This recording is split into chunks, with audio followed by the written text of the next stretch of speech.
about the unit that attacked us in the mist? You knew something about them. That wasn't my first run-in with them.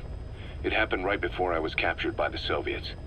We were on the Zero line that day, the Afghan side, on our way back from training the Mujahideen at a mountain camp in Kunar province.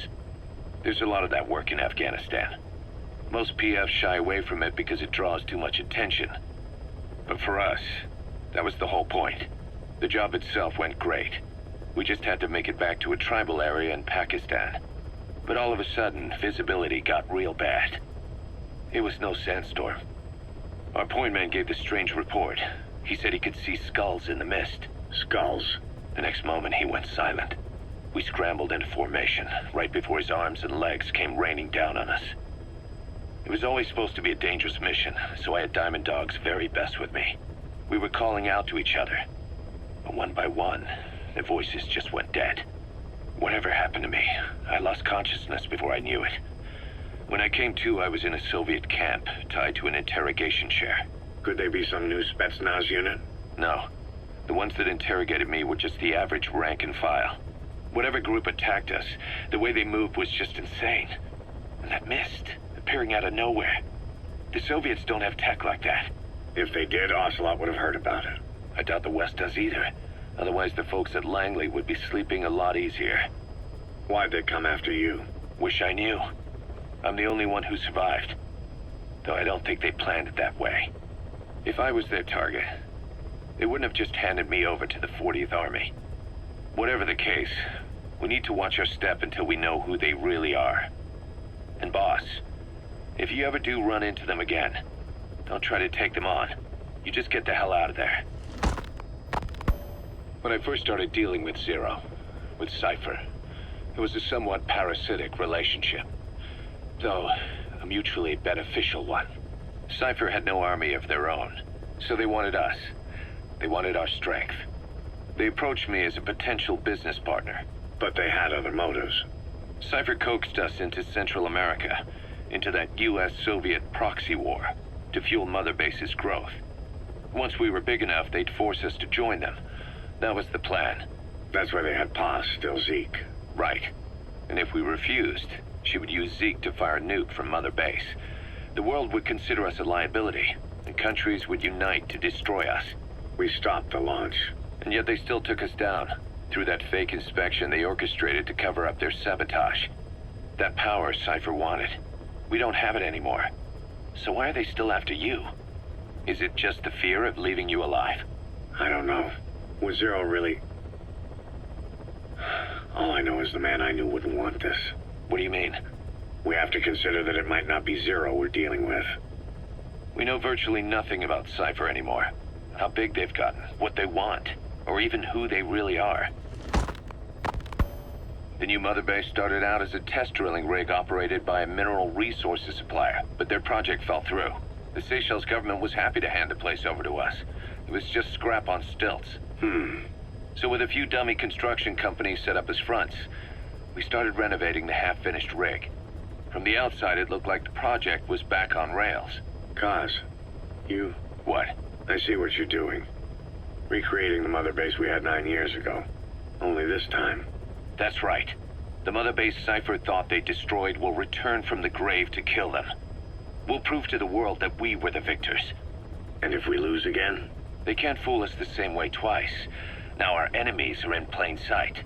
And when our organization gets too big, we split it across companies. Any company that draws attention gets liquidated, and its capital is back-channeled into a new company.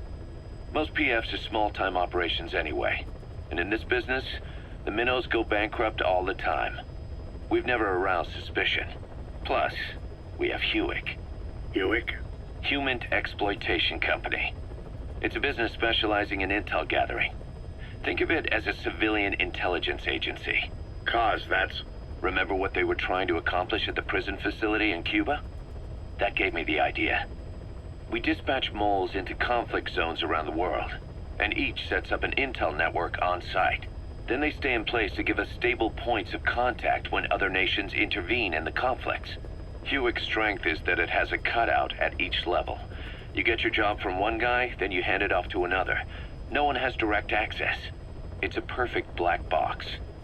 Hewick members also work their way into the superpowers intelligence agencies to make sure Diamond Dogs gets work. We have those countries by the balls.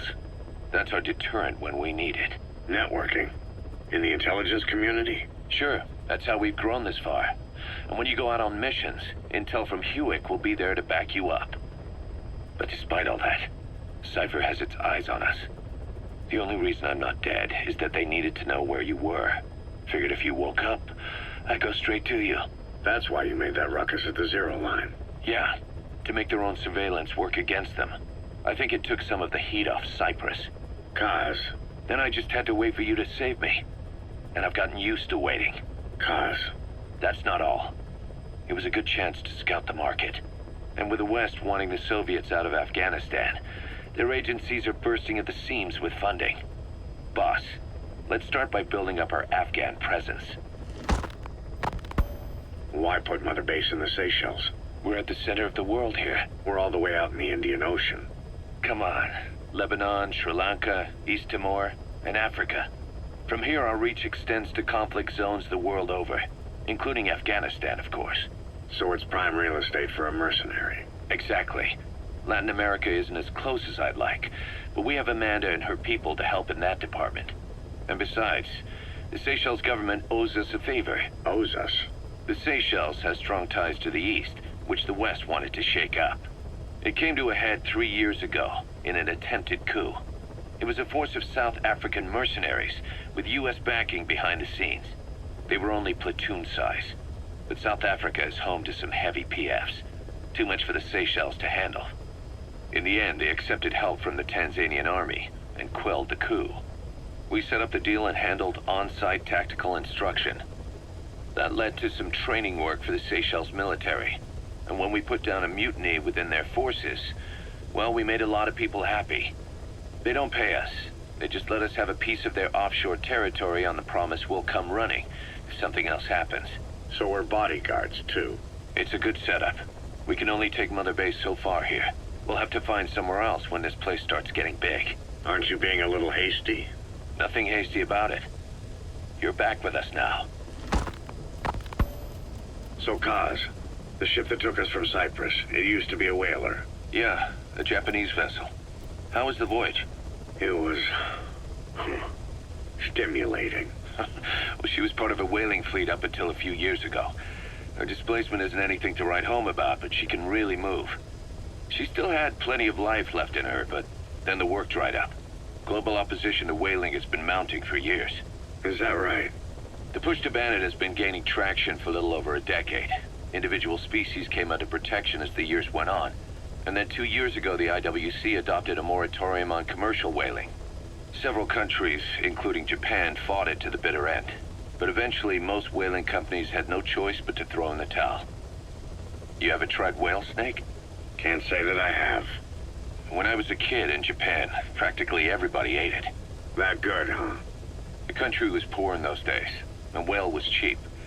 International opinions changed since then. In any case, that's why we were able to get a bargain price on the ship. Of course, we did end up spending 5 times the purchase price in modifications. We had to really work to fit in all the ESM and communications gear while keeping the whaler look intact. Right now, she's going around conducting SIGINT missions. In the future, we plan to use her as a communications relay base between you and Mother Base, and also as a chopper resupply vessel. Diamond Dogs. The word diamond originally comes from the Greek adamas. It means indomitable, unyielding. Other words for the stones often mean eternal bond, fortitude, or purity.